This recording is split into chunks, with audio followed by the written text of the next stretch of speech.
Religion 102, Christian Foundations, Unit 3, Redemption. So far, we have considered what Christians believe about the origin of the universe, the special place that humans have in God's creation, and how things became so messed up in the fall.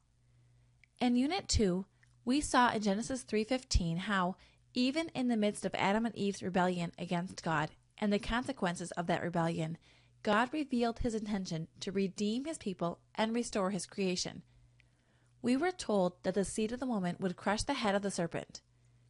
Genesis 3 ends with God replacing the fig leaf coverings crafted by Adam and Eve with the skins of animals, symbolizing that human beings are not capable of making themselves righteous before God, but they must depend on God's provision for their restoration into a right relationship with him.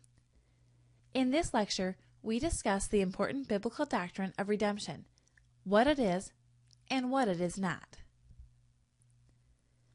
The term redemption comes from a root Greek word that literally means to buy back.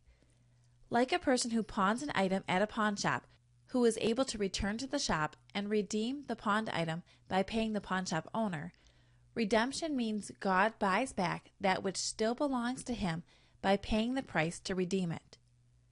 The main ideas in redemption are: God owns us and his world.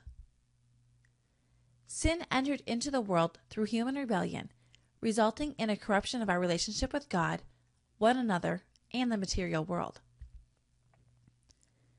God's holy character must be vindicated through payment for sin. And God himself provides that payment through the death and resurrection of Jesus Christ. Why do people need to be redeemed? Simply put, sinfulness afflicts all of us, resulting in our alienation from God.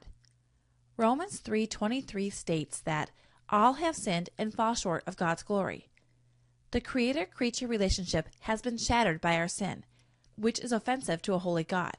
Our sin renders us dead in trespasses and sins. We are no longer able to respond to calls for holy living. In fact, our spiritual deadness means that living unrighteously is our normal state, and it is hard for us to even conceive of being holy people made in God's image.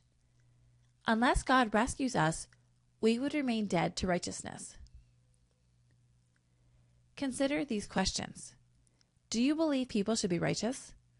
Do you believe people can perform enough good deeds and be a good enough person to earn their way into heaven and God's presence?